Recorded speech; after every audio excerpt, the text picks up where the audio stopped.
찬양을 바디 워십이라 그러죠. 해외 가면 언어가 잘 통하지 않으면 바디 랭귀지로 손발을 써가면서 소통을 하려고 합니다.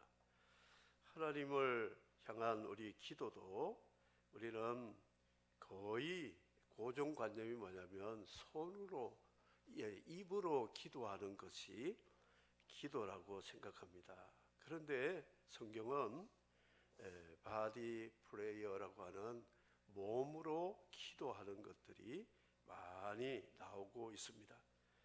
내 지경을 넓히리라 5대 실천사항의 두 번째 실천이 기도 생활입니다. 성경을 일독을 하도록 읽기표도 드렸고 주보에 매일 아침 묵상한 것을 7문제 하루에 하나씩 해서 여러분들에게도 성경을 접하도록 그렇게 드렸습니다. 실천하시면 행복할 것 같아요. 두 번째 우리 실천이 기도 생활입니다. 집을 짓게 되면 기초를 쌓는데 이 성전이라는 건물을 지을 때 기초는 성경 신약을 말하면 사복음서 마태, 마가, 누가, 요한, 예수 그리스도 복음이 기초가 됩니다. 그리고 이제 기둥을 세우는데 솔로몬 당시에 야긴 보아스라는 두 기둥과 같이 이 집의 두 기둥이 뭐냐면 로마서와 야고보서입니다. 로마서는 기둥 한쪽에 교리, 신앙의 원리를 기둥으로 세워놓고 야고보서는 짧은 장이지만 실천의 기둥, 삶의 기둥, 성화의 기둥을 세워놓습니다. 그리고 바울 서신을 통해서 인테리어 안팎 장식을 잘 해놓습니다.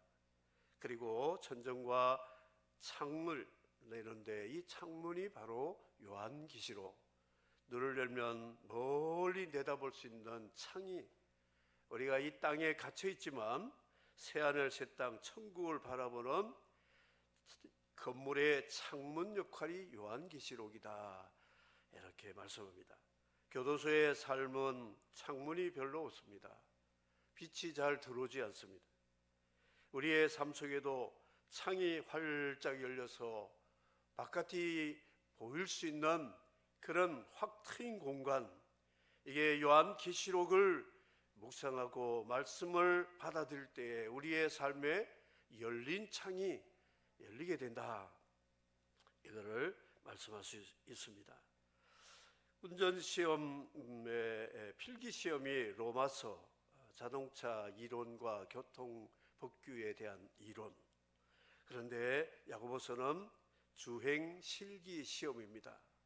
그래서 S코스, T코스, 후진, 주차 이런 것과 주행을 하는 시험을 감독과 함께 앉아서 치게 되는 것이죠. 그런데 면허는 땄는데 실기에 실패하면 장롱 면허증이라고 그러잖아요. 베드로 사도가 장롱 면허증에 예가 된 사람이에요. 마태복음 16장에 주는 그리스도, 살아계신 하나님의 아들이라 고백할 때 예수님께서 너 위에 반석 위에 교회를 세우리라, 음부의 권세가 이지 못하리라 땅땅 합격시켰어요. 베드로 믿음 위에 교회를 세우겠다, 이렇게 면허증을 땄어요. 그런데 실기를 해보니까 엉망인 거 있죠. 좌충우돌. 그래서 그가 다른 제자들 가운데 누가 크냐 갈등을 겪습니다. 내가 수제자인데 너희들 다 내 밑에다, 이래서 갈등을 겪습니다. 3번이나 부인하고 말고의 귀를 칼 뽑아가지고 잘라버리기도 하고, 예수님 십자가에 운명하셨다고 하니까 옛 고기잡이로 돌아가기도 하고 이렇게 했어요. 그러니까 베드로 면허증은 실기가 없는 거예요. 실기가 엉망입니다. 그런데 부활 승천하신 예수님이 성령을 그에게 충만히 부어주니까 오순절 이후로 성령 받고 나니까 그가 운전을 잘하게 3,000명 태워도 사고 안 나는 멋진 베스트 드라이버가 되었다는 것이죠. 오늘도 세례받고 직분받고 구원받았다는 신자들 가운데 실기가 사고 뭉치가 많아요. 그냥 좌충우돌 부딪히고 뿔 받고 시험 받고 시험 주고 상처 주고 세상의 유혹에 넘어지고 이런 일들은 말하지 않겠습니다. 왜냐? 베드로 사도도 이렇게 했기 때문에 뭐라고 말할 수 있겠습니까? 베드로 사도가 이 시간 설교한다면 나도 그런 인간이요 할 수 있고 저도 마찬가지니까 시행착오를 거치면서 벌금도 좀 내고 나서 정신이 차려지는 거예요. 그래서 남들이 아직 믿음 생활이 부족하면 실기가 좀 부족하구나 이렇게 생각해야지, 저 사람 저 믿음이 저게 뭐냐 이렇게 생각하지 말라 하는 것이죠. 성경 읽기가 우리 이론이라고 한다면 기도 생활은 우리 실기를 잘하기 위해서 성령님의 도움을 받는 것이 기도 생활입니다. 그래서 이 두 기둥, 말씀과 기도, 낙타 무릎이라고 별명이 붙은 야고보 사도 얼마나 무릎으로 기도했으면 순교한 다음에 제자들이 장례할 때 보니까 무릎 꿇고 얼마나 기도했는지 낙타 무릎까지 되었다는 거예요. 이런 실기의 실천의 모범이 된 야고보 사도가 기록한 야고보 사도의 교훈이 뭐냐? 기도.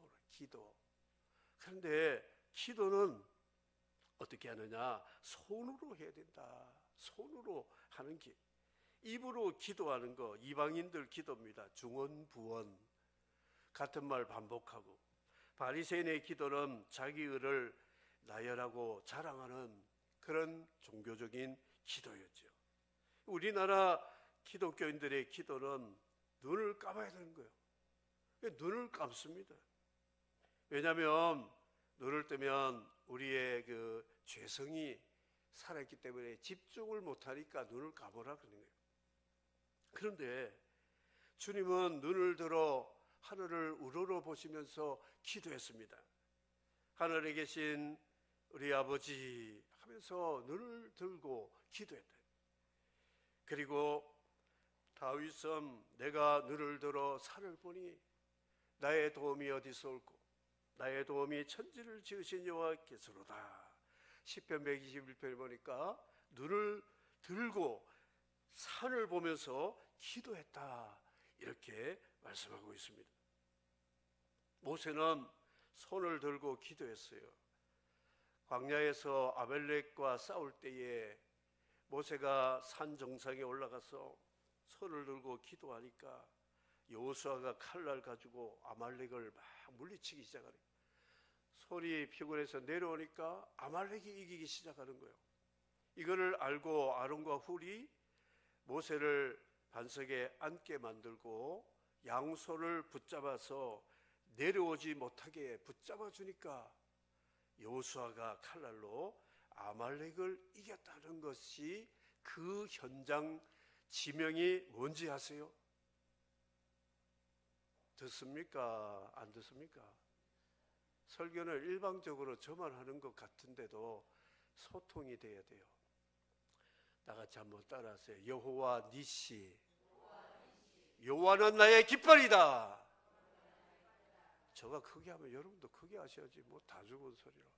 하나님이 말씀 듣고 놀라는 게 은혜입니다. 깜짝깜짝 놀라야 돼요. 여호와 니시. 손을 들고 기도했더니 하나님이 붙잡아 주셔서 이겼다는 거 가르쳐 줍니다. 손을 들었다. 에스라가 성전 이제 건축을 앞두고 기도하고 수문 앞 광장에서 손을 들고 비가 오고 막 하는데 손을 들고 기도했어요. 속옷 겉옷을 찢으면서 무릎을 꿇고 하나님 앞에 손을 들고 무릎도 꿇고 손도 들고 애통하며 기도할 때에 백성들도 일어나서 손을 들고 아멘 아멘 했다고 에스라 9장 5절에 말씀합니다. 그러니까 우리 구약의 성도들을 보니까 손을 들고, 그것도 무릎 꿇고 손 들었다. 이게 뭡니까? 무릎 꿇고 손 드는 거 벌 쓰는 거잖아요. 우리는 벌 써야 돼요. 하나님 앞에 잘못한 게 많기 때문에. 손을 들고 무릎 꿇고 눈을 열고 하늘을 향하여 기도를 했다. 성전에 올라가는 시편의 134편에 보면 이런 말씀이 있어요. 성소를 향하여 너희 손을 들고 여호와를 송축하라. 손을 높이 들고 주를 찬양, 높은 곳을 향해 주를 찬양, 모든 만물들은 주를 찬양하라. 왕의 왕 되신 예수, 다스리시는 예수, 생명 있음을 찬양해. 이 찬양은 손 들고 하는 거거든요. 할렐루야 주로 찬양, 그러니까 이 찬양 부르면 체조가 돼요. 머리부터 발끝까지 온 몸이 운동도 되고 몸도 마음도 영도 살아나는 거 있죠. 찬양이 이렇게 좋은 거예요. 보약보다 낫습니다. 이런 찬양, 손을 들고 찬양. 눈을 기도하면 어릴 때부터 주일학교 때 눈 감고 기도합니다. 그럼 눈을 감습니다. 그게 버릇돼 가지고 이제 기도하는 시간이면 잠자는 시간, 피곤한데 이제 눈 감고 한 3, 4분은 잠을 잘 수 있겠구나. 잘 자는 시간이. 사회자가 기도 대표가 무슨 기도를 하든지 신경 안 써요. 그냥 편안하게 자다가 아멘 할 때 그때 벌쩍 깨는 거예요. 그게 기도 아니잖아요.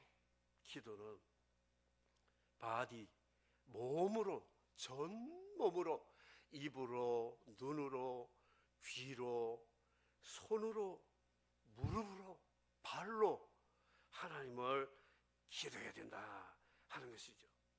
손을 든다는 것은 맹세를 말합니다. 맹세, 하나님 앞에 약속하는 것. 그리고 손을 든다는 것은 적군 앞에 항복하는 거예요. 적군에게 포로가 되면 항복하게 되는 거예요. 그리고 위대한 분들이 오게 되면 환영합니다. 손으로 박수도 치고 찬양하는 자세. 그래서 기도는 오늘 야고보서를 보면서 손으로 기도할 때 손으로 받을 수 있다. 손을 펴야 됩니다. 손을 높이 들어야 됩니다. 하나님을 향해서 기도하는 손, 기도를 호흡이라고 하는데 마의 3분, 코를 막고 숨을 하시면 3분 넘어가면 죽습니다. 그런데 이 3분이 바로 기도라는 거예요. 기도, 여러분, 저도 기도 처음 배울 때 3분 기도하기가 한 30분 같이 길었어요. 무슨 할 말이 없는 거예요. 3분 눈을 감고 기도하는데 캄캄해가지고 무슨 말이 나와야 될지도 모르는 거예요.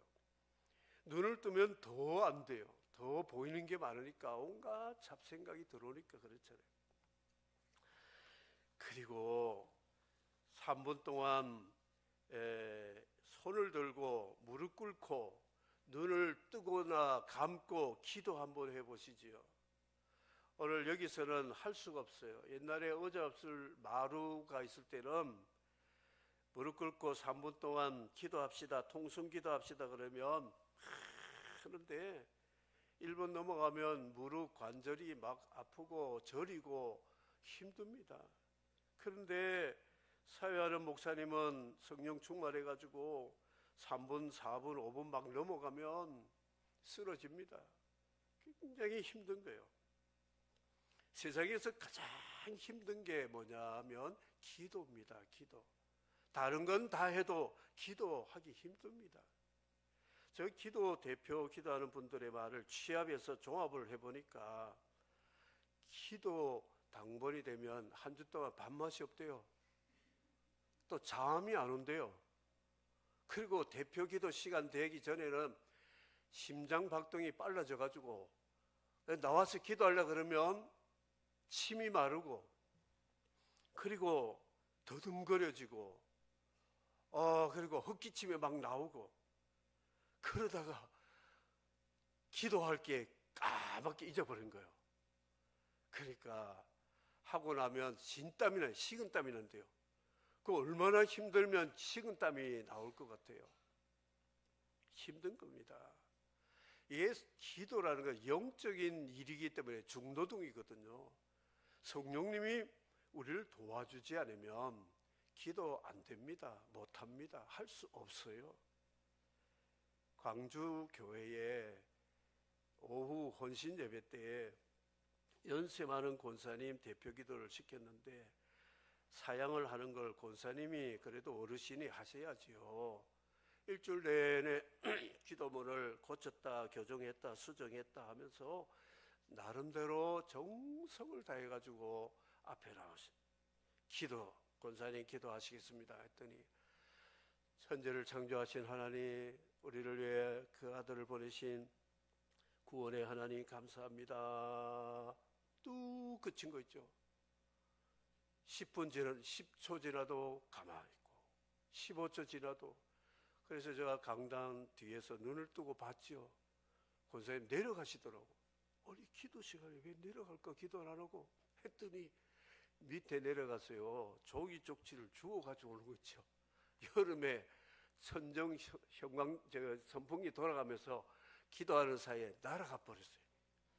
그걸 주워 가지고 다시 폈는데 긴장이 돼가지고 자기 하던 기도 거기서부터 시작해야 되는데 찾지를 못하는 거 있죠. 그래서 찾아놓고도 한참 이 교인들이 눈 뜨는 사람도 있더라고요. 왜 권사님이 기도하다가 그만뒀지? 왜 내려가지?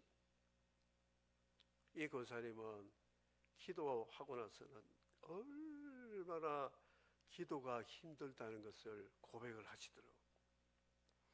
내가 목사님 평소에 좀 기도 더 잘해야 될 것 같아요. 많이 해야 될 거예요. 얼마나 많은 교훈을 받았는지 모릅니다. 그래서 이 기도라는 게 그런 거예요. 그런데 기도를 힘들어도 해야 되는 거예요. 기도의 당위성, 기도의 이유가 있습니다. 예수님은 새벽을 열 때 기도로 하루를 시작하셨습니다. 야고보 사도는 5절에 너희 중에 누구든지 지혜가 부족하거든 모든 사람에게 후히 주시고 꾸짖지 아니하시는 하나님께 구하라, 그리하면 주시리라 그랬습니다. 야고보서가 기도의 대가잖아요. 우리에게 기도를 하되 지혜를 구해라. 이제 고3이 수능 앞두고 수능을 잘 치를 수 있는 지혜를 달라고 기도해라. 취준생들이 취업을 위해서 시험을 잘 칠 수 있도록 지혜를 달라. 이 말씀도 적용을 할 수가 있는 말씀은 맞는 말씀이에요. 그러나 본래의 야고보서의 취지는 뭐냐면 지혜의 근본, 원천이신 여호와를 경외하는 것이 지혜의 근본이라고 말씀했죠. 잠언서에, 전도서에도. 그래서 지혜를 구해라. 왜냐하면 우리는 지혜를 도둑맞았습니다. 전 마귀 새끼에게 선악과를 따먹고 하나님이 주신 지혜를 다 빼앗겼어요. 도둑맞았어요. 우리는 바보 멍청이들이요. 죄를 지으면 죽는 줄 알고도 죄 짓습니다. 욕심 부리면 병나는 줄 알고도 욕심 부립니다. 하나님 외에 다른 우상 섬기면 저주받는 줄 알고도 우상 섬기고 있어요. 왜냐? 지혜를 빼앗겼기 때문에. 선악을 아는 지혜의 나무를 따먹고는 무엇을 잃어버리냐면 선을 행할 수 있는 지혜를 잃어버리고 악을 행하는 지혜만 남아있는 거예요. 그래서 악을 행하는 지혜는 갈수록 진보가 되는데 선을 행하는 지혜는 갈수록 퇴보되어 가지고 지혜가 없게 살아간다는 것이죠. 그래서 지혜가 부족하거든 후히 주고 꾸짖지 않으는 하나님께 구하라. 그리하면 너희에게 주시리라. 하나님은 이런 분이라 말씀하고 있습니다. 기도의 동기, 당위성, 목적 뭐냐? 지혜를 구해라. 지혜를. 뱀의 지혜, 사람 속여가지고 너 죽고 나 죽자, 이단 같은 지혜잖아요. 그리고 보이스피싱 지혜자, 이 얼마나 보이스피싱 지혜가 많은지요. 의사, 교수, 박사들도 다 넘어가더라고요. 그러니까 고도의 지혜를 가지고 사람을 유린하고 속이고 빼앗는 뱀의 지혜, 뱀의 지혜. 그래서 예수님은 죄 없으시기 때문에 지혜가 충만한 분이시기 때문에 기도 안 해도 돼요. 하나님을 직통으로 아시기 때문에, 본인이 또 신성을 가진 하나님이시기 때문에. 그런데도 이 땅에 오셔서 세상에서 가장 기도 많이 하시는 분이 예수님이세요. 기도 필요 없는 분이 기도를 제일 많이 하셨어요. 그런데 기도가 가장 많이 해야 될 사람은 기도를 전혀 안 하거나 쬐끔 하는 거예요. 아이러니하지요. 지금도 마찬가지. 신앙생활에도 기도 뭐 그렇게 하지 않아도 하나님의 말씀과 성령으로 믿음 생활 잘하는 사람은 이상하게 기도를 더 많이 하려고 그러고요. 말씀과 기도 없이 세속적으로 살아가는 나이롱 신자들은 기도를 정말 많이 해야 되는데도 기도를 안 하거나 쬐끔 하는 아이러니. 이거 참 수수께끼입니다. 성경에 마귀가 하나님께 기도했다는 구절을 찾아보십시오. 제가 상을 드릴게요. 이 마귀는 기도했다는 구절이 없습니다. 예수님이 기도하실 때의 용모가 변하여 그 옷이 해와 같이 빛나서 제자들의 눈이 부셨다고 했습니다.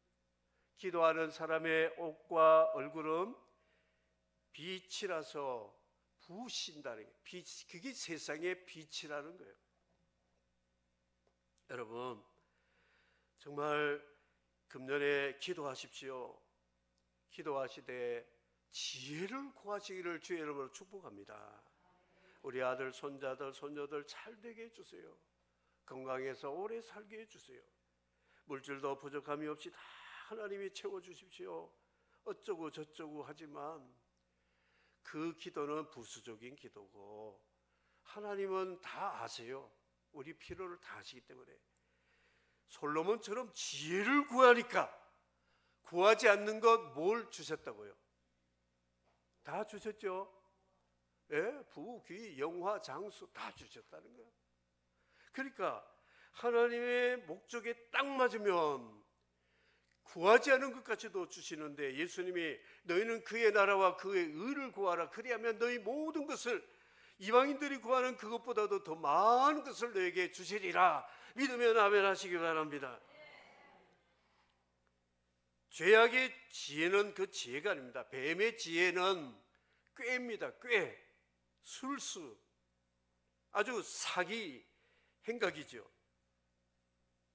쌍둥이 딸을 둔 엄마가 이 뷔페에 갔어요.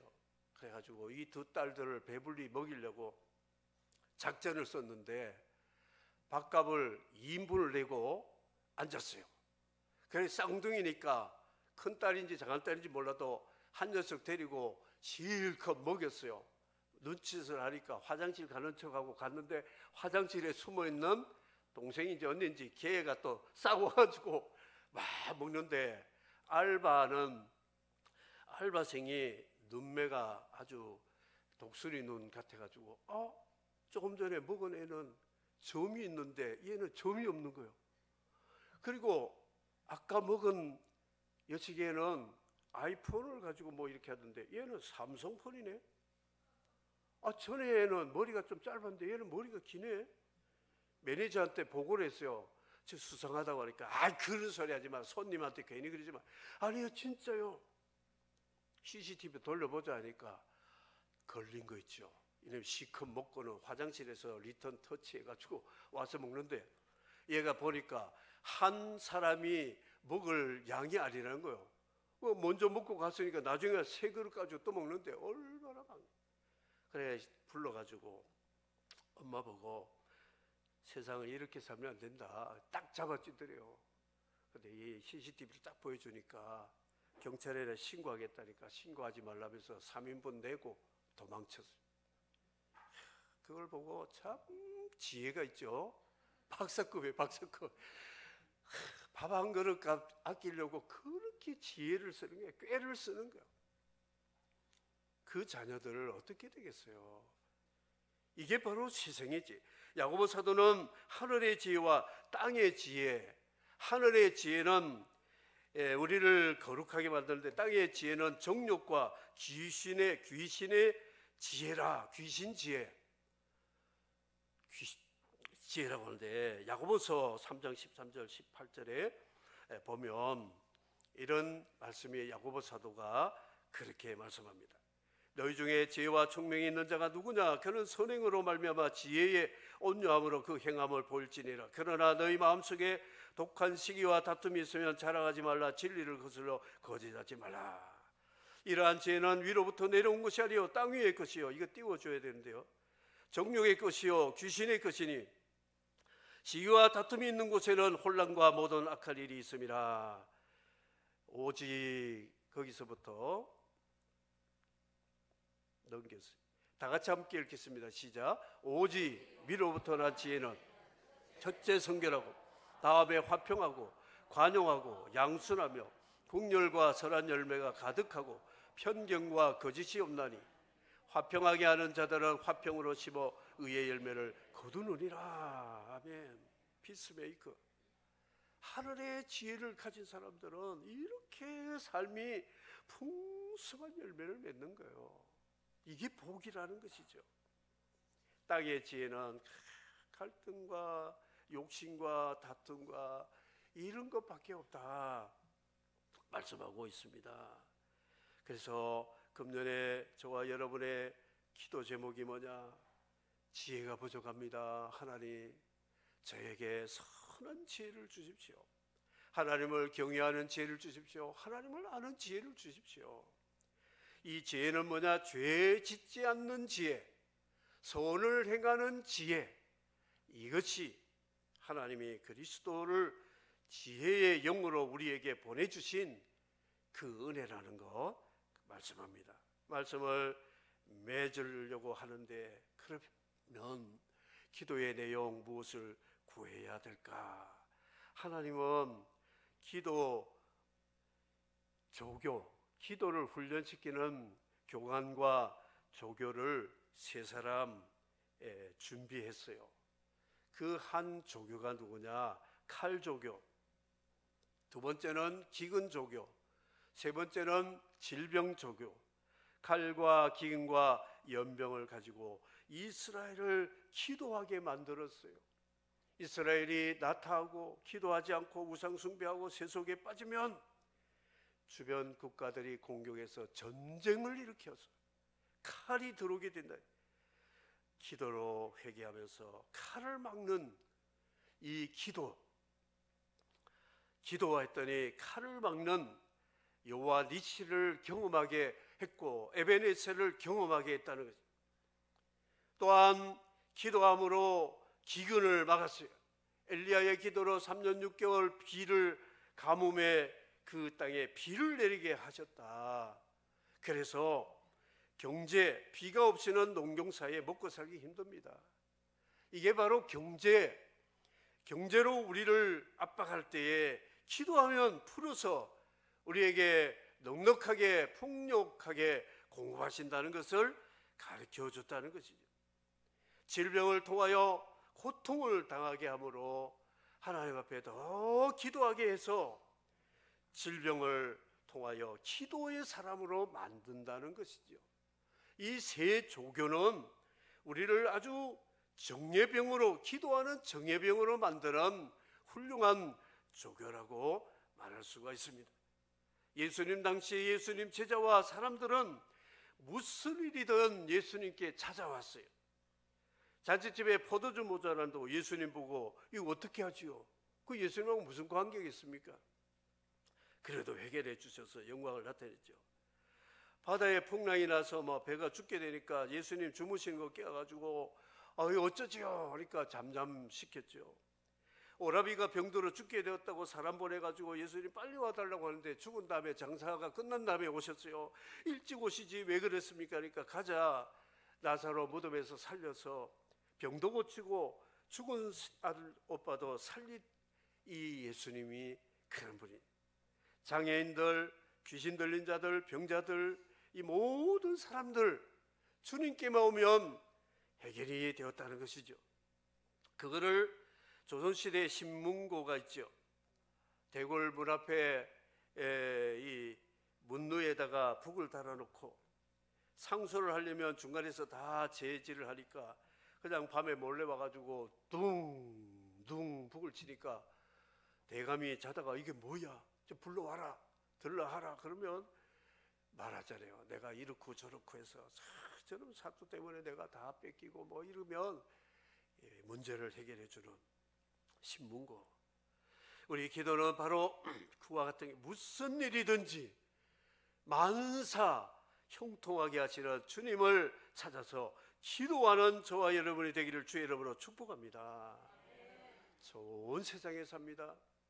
카톡으로 하늘밥집 해가지고 띵동 보내면요, 비행기 타고 비싼 돈을 내고 30시간 가야 되는데 5초도 안 돼가지고 감사합니다, 할렐루야 답이 와요. 와, 좋은 세상이다. 기도는 그런 거예요. 주 예수 이름으로 기도합니다, 띵동 하면 끝나는 거예요. 하나님이 응답해. 그래, 걱정하지 마, 내가 다 해결해 줄게. 이게 카톡을 그냥 하지 마세요. 이 카톡을 우리는 기도로 생각하고 기도 안 하고 카톡하면 이게 병듭니다.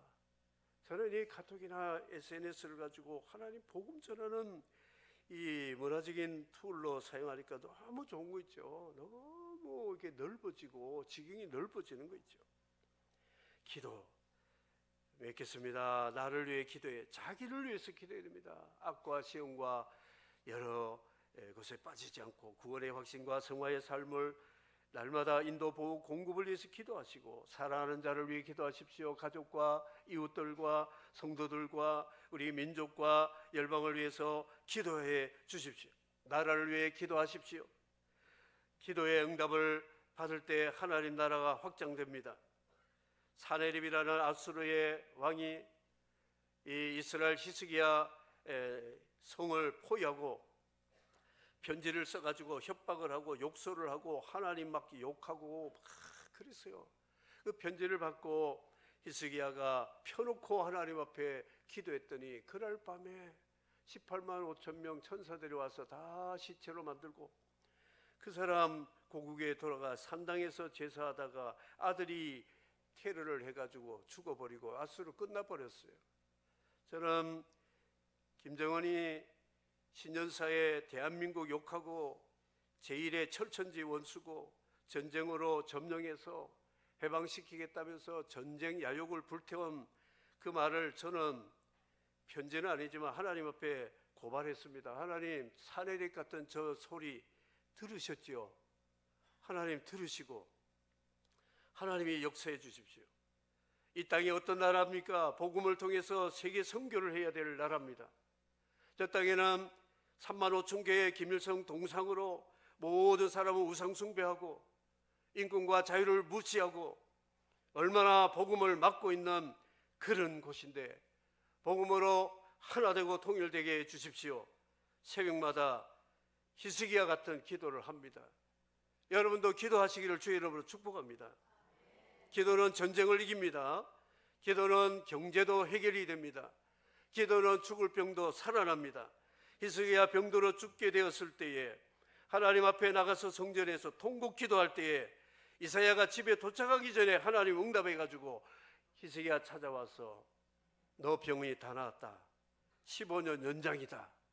기도하기 시작할 때 병이 다 나았어요. 이런 기적이 어디 있습니까? 모니카 아들 방탕 때문에 기도했더니 성직자로 바뀌었죠. 수잔나 웨슬레의 어머니인데 19명을 낳았어요. 9명이 어릴 때 죽고 10남매를 기도하면서 성경으로 기도했는데, 그 중에 웨슬레 유명한 목사와 찬양 사역 목사님 나오고 세계를 바꾸는 일을 하게 되었다는 것이죠. 사랑하는 성도 여러분, 어머니 기도가 지금 다 죽고 있어요. 왜냐? 자녀들이 지금 다 죽고 있잖아요. 영적으로. 자녀들이 지금 다음 세대에 이 나라를 책임질 수 있겠습니까? 하나님 나라를 세울 수 있겠습니까? 우리 자녀들을 위해서 어머니 기도가 필요하고 아버지 기도가 필요하고, 수잔나 같은 기도가, 모니카 같은 기도, 사무엘, 한나 같은 기도가 필요할 이 시대입니다. 교사들 힘으로 할 수가 없어요.